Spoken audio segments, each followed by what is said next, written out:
20 acres of a lush food farm in the heart of bustling Noida. While many urban farmers stop at organic farming, this one seems to have gone beyond.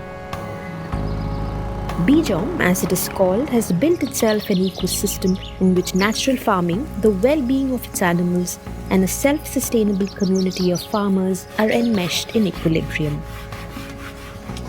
But what perhaps makes this farm even more unique is its relationship with its family of cattle.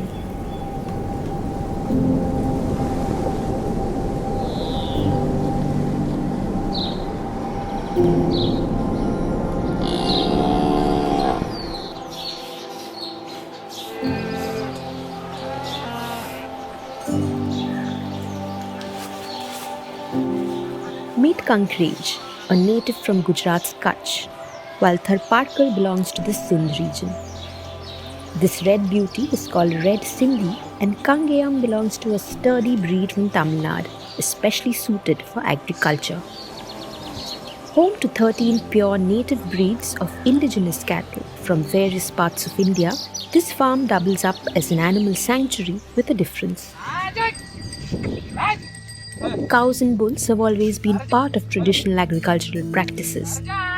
But with mechanization and growing demands of a dairy economy, one that has always preferred imported breeds to native ones because of higher yield, these indigenous varieties have been diminishing at a frightening rate. It is believed no more than 100 remain today of some of these desi breeds in India.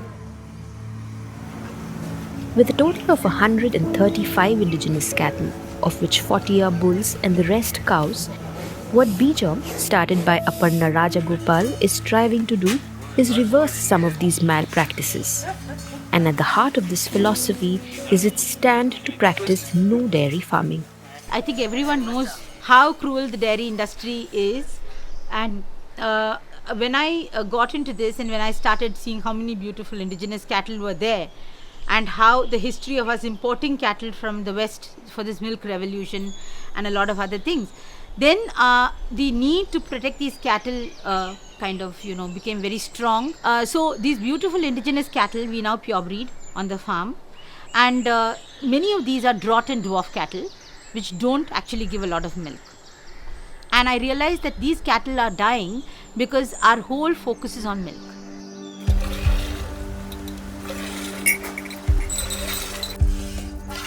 In 1970, the National Dairy Development Board of India had rolled out what was called Operation Flood, a project that would transform the country from being milk deficient into the largest milk producer in the world. What resulted from this white revolution was mass imports of foreign breeds of cows along with crossbreeding. There was suddenly no demand for local indigenous cattle because its foreign counterparts produced much larger quantities of milk. In the last few years, however, the focus has shifted back to native breeds. When studies suggested that A1, a type of protein found in hybrids, was possibly causing health complications. A2, on the other hand, which native Indian cows produce naturally, is being discovered as a far healthier option. But ironically, an increased demand for desi cow milk also means subjecting them to the same malpractices notorious in dairy farming.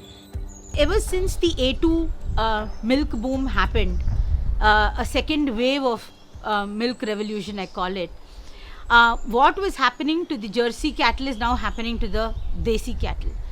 And unfortunately what's happening is, you're looking at an animal and seeing an ROI. It doesn't work like that. A cow takes 9 months to give birth, so you have to feed the cow for 9 months, and then it gives you milk for 4 months or 3 months in a dairy zone. Actually, it is supposed to feed the baby for 8 months. But in the until the 3rd month, they allow the baby to just have a taste of the milk so that the milk keeps flowing, right? So the baby is just kept alive. And as quickly as possible, the baby is switched over to solid feed, right? And even the colostrum of the mother is not spared. Even that is sold. Okay, that is meant for the lifelong immunity of the baby.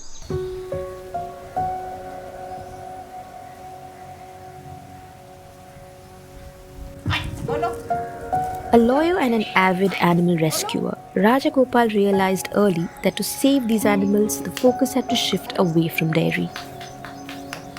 And that's how Beejom's Dunghoo project was conceptualized. I realize there are piles and piles of dung in all goshalas and it's going waste. And a lot of dung lying around also means it releases methane gas. It's not even going to the right place.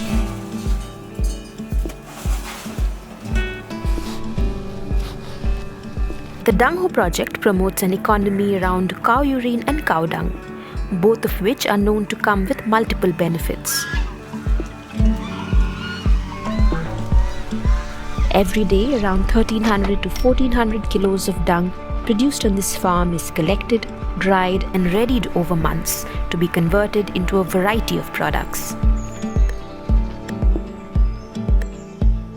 Seed ball बनाते हैं ma'am ये इसमें बड़े बड़े पेड़ का है जो जैसे नीम हो गया बहुत डिफरेंट का है इसमें बीज में मैम इसके अंदर तो आप जब जैसे बारिश से पहले आप अगर इसको जंगल में फेंकते हैं मैम जंगल जहाँ पे नहीं है वहाँ फेंकते हैं तो ये ग्रोथ होगा बारिश में मैम ये मैम गोबर से गणेश लक्ष्मी बनाते हैं गोबर और मिट्टी है मैम इसमें मिला हुआ ये दीपावली में मैम काम आता है मैम जब कस्टमर आते हैं लेने के लिए यहाँ पे और हम डिलीवरी भी करते हैं मैम और गोबर से मैम दिया भी बनाते हैं ये वैक्स वाला है मैम गोबर में ही है और ये डायरेक्ट है मैम और ये गोबर का लक्कर है मैम हाँ ये बड़े होते हैं 3 फीट के होते हैं मैम ये टूट गया इसलिए है सर 3 फीट का होता है मैम और ये ओपले हैं छोटे ओपले मैम इसमें नीम का ऑयल है इसको मच्छर के लिए भी इस्तेमाल कर सकते हैं घर में हवन के लिए इस्तेमाल करते हैं मैम पर्यावरण के लिए बहुत अच्छा होता है मैम कोई इसमें प्रदूषण नहीं है ma'am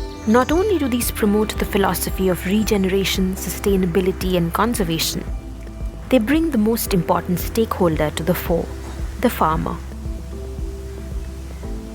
Making and selling products under the Dunghoo project ensures a parallel income. 32-year-old Ravi has been associated with Beejom since inception. जब यहाँ पे हम आए थे तो मैम खेत एकदम रेतीला था यहाँ पे तो हम उसमें कुछ इस्तेमाल नहीं कर सकते थे जब तक हमारा गोबर नहीं होगा तो हमारे पास गोबर स्टॉक हो गया तो हम उससे जीवामृत बनाने लगे जीवामृत बनाने के बाद हम सारे खेत में डालना स्टार्ट कर दिए मैम तो दो साल तो लग गया मैम ये सब करने में उसके बाद मैम अच्छा अभी सब्जी अच्छा उग रहा है मैम हमारे पास और खेत भी बहुत अच्छा हो गया केचुआ इतने हो गए खेत में कि करोड़ों के हिसाब से केचुआ है हमारे पास में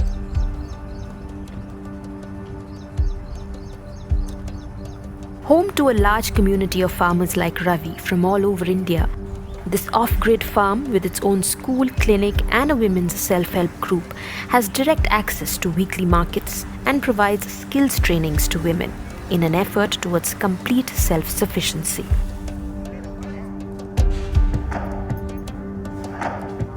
Kesar is one among this group of 10 women. Her husband farms here while she knits and stitches products that are sold to visitors at Beejom. Ma'am ये मार्क्स बनाए हैं अभी तो यही बना रहे हैं एक दिन में 20 मार्क्स बना लेते हैं और ये एक मार्क्स हमारा 50 रुपीस का है ma'am A space that bridges the gap between urban and rural communities, where the integration between animals, farming and farmers is rooted in sustainability. Rajagopal now hopes to take this message of her journey to many more like-minded people.